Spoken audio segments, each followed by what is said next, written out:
Target scheduled guys, देवभूमि उत्तराखंड से आप सबको नमस्कार। आज हम करने जा रहे हैं class 7 social science chapter 2 understanding the weather का पार्ट 2। पार्ट 1 में मैंने आपको बताया था कि हमने आपकी इजी अंडरस्टैंडिंग के लिए इस चैप्टर को 3 ब्रॉड टॉपिक्स में डिवाइड किया है और पार्ट 1 में हमने काफी कुछ इंपॉर्टेंट कवर कर लिया था। आज हम पढ़ेंगे इसके रिमेनिंग टॉपिक्स। एज यूजुअल, जैसा कि हमारा स्टाइल है, बहुत ही सिंपल फॉर्मेट में फटाफट ये चैप्टर कंप्लीट कर लेंगे। Let's start.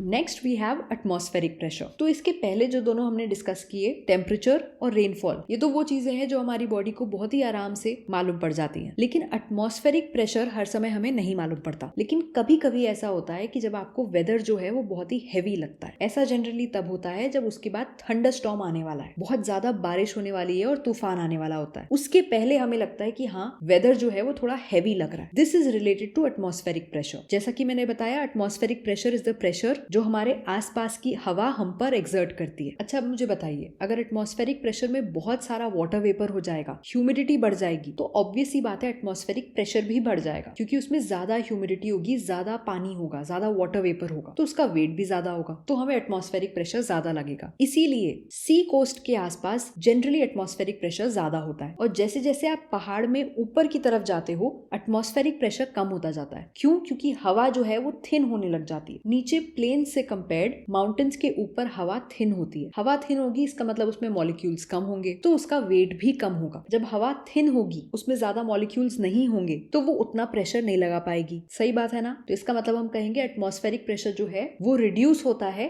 As we go up in the mountains. अच्छा, जब हवा थिन हो जाएगी, उसमें मॉलिक्यूल्स कम हो जाएंगे, तो इसका मतलब उसमें ऑक्सीजन भी कम हो जाएगा। तो जैसे जैसे आप पहाड़ में ऊपर की तरफ जाओगे, हवा में ऑक्सीजन कम होगा, तो आपकी बॉडी जो है वो कम ऑक्सीजन अब्सॉर्ब कर पाएगी, आपके ब्लड को कम ऑक्सीजन मिलेगा और आपकी बॉडी को ज्यादा मेहनत करनी पड़ेगी काम करने के लिए या मूव करने के लिए। इसीलिए बहुत सारे लोग जब पहाड़ में जाते हैं तो उनको ब्रेथलेसनेस होती है, या चक्कर आते हैं, डिजीनेस होती है, या वो टायर्ड फील करते हैं। क्यों? क्योंकि आपकी बॉडी को कम ऑक्सीजन मिल रहा होता है। तो ये तो हमने लॉजिक समझ लिया, लेकिन हर बार ऐसा नहीं होता। नेचर जो है ना, इसको मजे लेना बहुत अच्छा लगता है। जनरली केस यही होता है जो अभी मैंने आपको समझाया, लेकिन कभी कभी जब नेचर को मजे लेने होते हैं हमारे, तो नेचर इसका उल्टा कर देता है। इसीलिए जरूरी नहीं है कि हर समय एटमॉस्फेरिक प्रेशर जो है वो प्लेन्स में ज्यादा हो और माउंटेन्स के ऊपर कम हो, या सी कोस्ट में ज्यादा हो। कभी कभी एकदम से एटमॉस्फेरिक प्रेशर ड्रॉप कर जाता है प्लेन्स में या सी कोस्ट पे। इस चीज को मीटेरोलॉजिस्ट कहते हैं डिप्रेशन या लो प्रेशर सिस्टम। और जब भी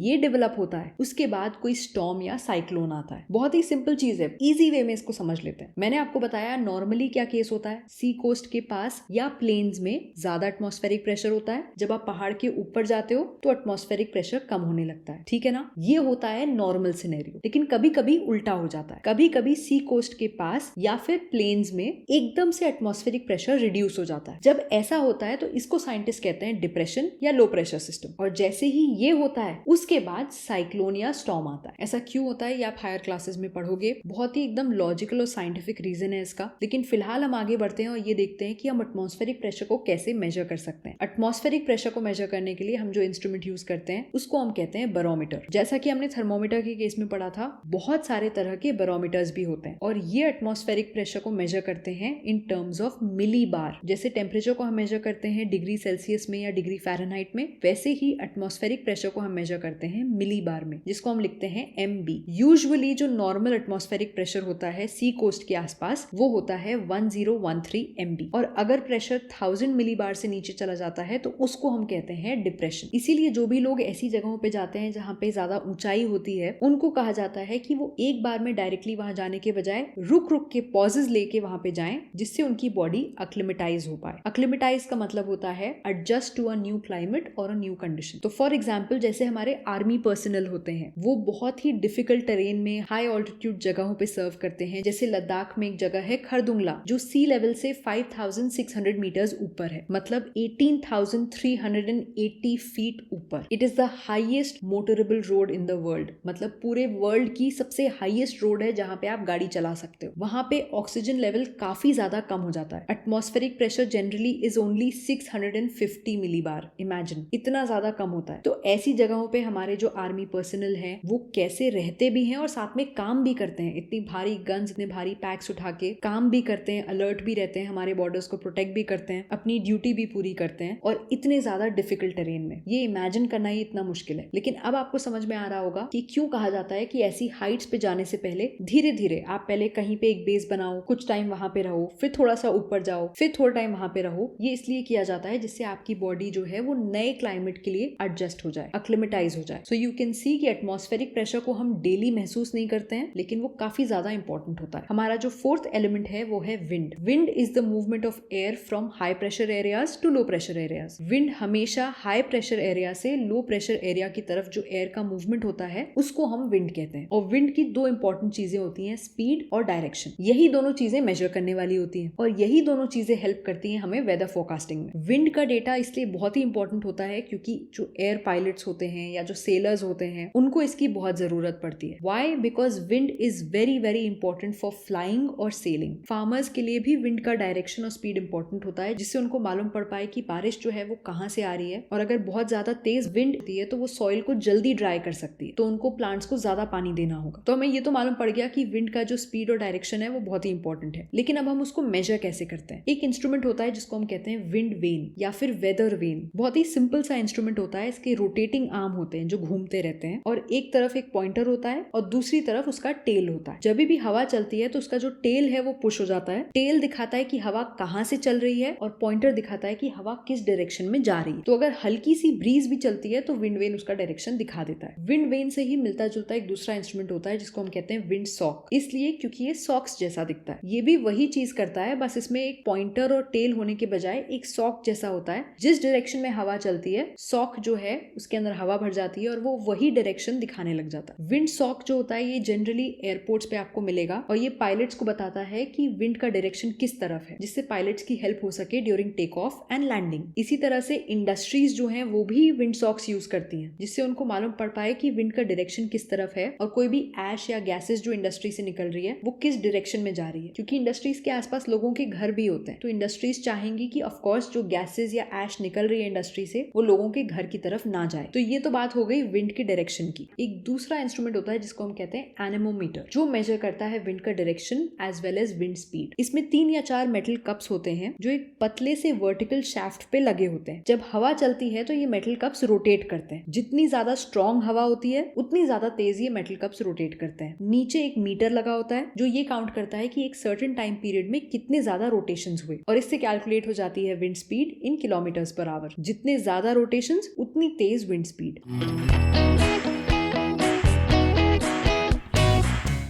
हमारा 5th वेदर एलिमेंट था ह्यूमिडिटी। ये बताता है कि हवा में कितना ज्यादा वाटर वेपर है, और ये बाकी चारों वेदर एलिमेंट्स पे डिपेंड करता है, टेम्परेचर, विंड, प्रेशर और लोकेशन। ह्यूमिडिटी इन चारों पे डिपेंड करता है। देखिए, हम पिछली क्लासेस में वाटर वेपर के बारे में पढ़ चुके हैं। हमें मालूम है कि जब पानी इवेपोरेट होता है तो उससे कूलिंग इफेक्ट होता है। पानी इवेपोरेट करने के लिए उसको हीट चाहिए होती है, तो वो जिस भी सर्फेस से इवेपोरेट कर रहा होता है वो वहां से हीट लेता है और फिर इवेपोरेट कर जाता है। तो ऑब्वियसली अगर हीट पानी लेके इवेपोरेट हो गया तो उस सर्फेस पे क्या बचा? वहां से तो हीट चली गई ना, तो वहां पे कूलिंग इफेक्ट फील होता है। तो जब भी पानी इवेपोरेट करता है वहां पे कूलिंग इफेक्ट फील होता है। और दूसरी चीज, अगर हवा में ऑलरेडी बहुत ज्यादा वाटर वेपर है, बहुत ज्यादा ह्यूमिडिटी है, तो पानी धीरे इवेपोरेट करेगा, क्योंकि हवा की जो कैपेसिटी है पानी होल्ड करने की वो धीरे धीरे फुल हो जाएगी, तो और ज्यादा पानी जल्दी इवेपोरेट नहीं कर पाएगा। यही चीज होती है रेनी डेज पे, जब बहुत ह्यूमिडिटी होती है, हमें लगता है बहुत ही ज्यादा उमस हो रही है, तो उस दिन पसीना भी देर से सूखता है और कपड़े भी देर से सूखते हैं। वो इसीलिए क्योंकि पानी जो है वो जल्दी इवेपोरेट नहीं कर पा रहा होता है। अब ह्यूमिडिटी के साथ इंटरेस्टिंग चीज ये है कि ह्यूमिडिटी को हम लोग कभी डायरेक्ट मेजर नहीं करते, हम हमेशा ह्यूमिडिटी को रिलेटिव ह्यूमिडिटी की तरह मेजर करते हैं। एक ऐसी हवा जिसमें बिल्कुल भी पानी नहीं है, बिल्कुल भी वाटर वेपर नहीं है, उसमें हम बोलेंगे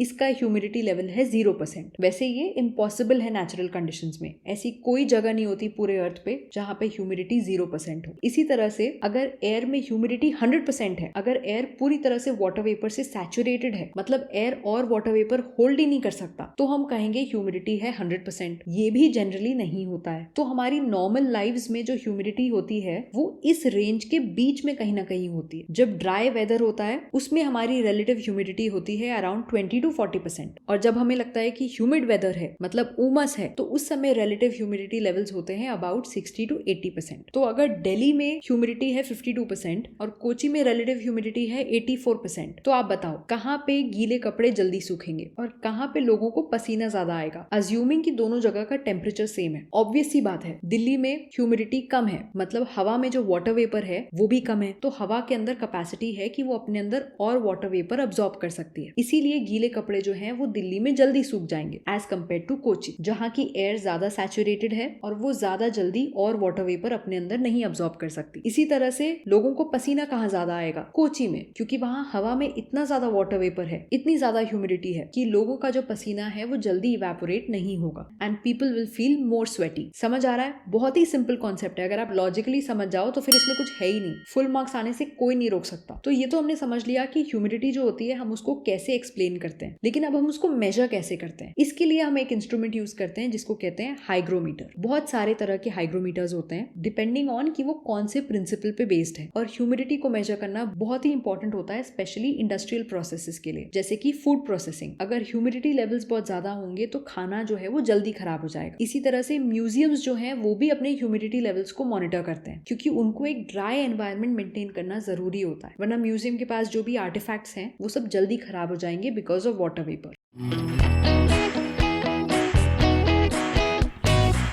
इसी के साथ हमने दूसरा part of the chapter complete कर लिया है और अब हम आते हैं थर्ड पार्ट पे, प्रिडिक्टिंग द वेदर। तो जैसा कि आपने देखा, वेदर के एलिमेंट्स को मेजर करने के लिए हमें बहुत सारे इंस्ट्रूमेंट्स की जरूरत पड़ती है। तो इन सारे इंस्ट्रूमेंट्स को जब आप एक जगह पे रख देते हो, उस जगह को हम कहते हैं वेदर स्टेशन। जब एक ही जगह पे ये सारे इंस्ट्रूमेंट्स प्रेजेंट होंगे तो वेदर के एलिमेंट्स को ट्रैक करना और मेजर करना ईजी हो जाएगा। हर इंस्ट्रूमेंट की रीडिंग और मेजरमेंट्स आप कुछ कुछ टाइम पे ले सकते हो, फिर इसको मैप करके आप वेदर को फोरकास्ट कर सकते हो। That is why weather stations are very important. अब वेदर स्टेशन से भी एक स्टेप एडवांस्ड होता है ऑटोमेटेड वेदर स्टेशन, जिसको हम कहते हैं AWS। ये एक सेल्फ ऑपरेटिंग सिस्टम होता है जिसमें बहुत सारे सेंसर्स होते हैं। ये सेंसर्स क्या करते हैं, ये वेदर की डेटा को मेजर करते हैं और रिकॉर्ड करते हैं, जैसे कि temperature, humidity, wind speed, direction, precipitation और एटमॉस्फेरिक प्रेशर। इस तरह के स्टेशन को आप जगह जगह लगा देते हो। बहुत सारी फील्ड्स में यूज होता है, जैसे कि एग्रीकल्चर, एविएशन, नेविगेशन, एनवायरमेंट की मॉनिटरिंग करना। इन सारी जगहों पे AWS यूज होते हैं, जो एक ऐसा सिस्टम होता है जो खुद से ही अपने सेंसर्स यूज करके वेदर के डेटा को कलेक्ट कर सकता है। वहां पे किसी इंसान को प्रेजेंट होना जरूरी नहीं है। AWS इसलिए इतने इंपॉर्टेंट होते हैं क्योंकि ये एक्यूरेट इन्फॉर्मेशन हमें प्रोवाइड करते हैं, वो भी बिना किसी ह्यूमन के वहां प्रेजेंट हुए। इनफैक्ट 2023 में जो हमारा नेशनल डिजास्टर मैनेजमेंट अथॉरिटी है, उन्होंने सिक्किम के ग्लेशियल लेक पे भी एक AWS सेटअप किया था, which was at a height of more than 4,800 metres above sea level. ये बहुत ही ऊंची हाइट हुई। तो ऐसी जगह पे AWS सेटअप करने का क्या फायदा है, हमें पहले से ही इंफॉर्मेशन मिल जाएगी कि वेदर कंडीशंस क्या हैं, या अगर कोई नेचुरल कैलामिटी आने वाली है तो उसका भी हम प्रेडिक्शन कर सकते हैं। और ये सब चीजें जो होती है ना, ये एक दिन या 2 दिन या एक हफ्ते में नहीं होती। मीटेरोलॉजिस्ट जो होते हैं वो इन इंस्ट्रूमेंट्स को यूज करके डेटा को कलेक्ट करते हैं over a long period of time. फिर इस डेटा को स्टडी किया जाता है साइंटिफिक मेथड से, और उसके बाद साइंटिस्ट जो है वो वेदर को प्रिडिक्ट करने की कोशिश करते हैं। आजकल ये प्रिडिक्शंस बहुत ही ज्यादा इंपॉर्टेंट है, क्योंकि क्लाइमेट चेंज हो रहा है, जिसकी वजह से बहुत सारी जगह पे एक्सट्रीम वेदर कंडीशंस हो रही हैं, जैसे कि ड्राउट्स आ रहे हैं, फ्लड्स आ रहे हैं, साइक्लोन्स आ रहे हैं। तो अगर हमारे साइंटिस्ट जो है वो पहले से ही प्रेडिक्शंस कर पाएंगे कि ऐसा कोई इवेंट होने वाला है, तो वो गवर्नमेंट्स की हेल्प कर सकते हैं, लोगों की हेल्प कर सकते हैं to prepare for the disaster. For example, अगर सी में, समुद्र में स्टॉर्म आने वाला है, तो जो मछुआरे होते हैं, फिशरमैन होते हैं, उनको पहले से वार्न किया जा सकता है कि प्लीज फिशिंग करने मत जाइएगा। या अगर कोई साइक्लोन आने वाला है तो कोस्टल एरियाज को पहले से ही इवैक्यूएट किया जा सकता है, वहां से लोगों को निकाला जा सकता है कि साइक्लोन से ज्यादा डैमेज ना हो। तो आप देख सकते हो कि वेदर प्रिडिक्शन कितना इंपॉर्टेंट है और कितना प्रैक्टिकल है, स्पेशली आज के टाइम में जब इतने ज्यादा क्लाइमेट चेंजेस हो रहे हैं। And that is why it is very important to study the weather, its elements and how to measure them. With this we have completed the chapter in great detail. बहुत ही simply, बहुत ही अच्छे से हमने पूरा चैप्टर कंप्लीट कर लिया है। आई होप आपको सब कुछ समझ में आ गया होगा और आप इसमें फुल मार्क्स लेके आओगे। Don't forget to subscribe, like the video and share it with your friends. I will see you guys next time. तब तक के लिए take care and keep it simple. Bye bye.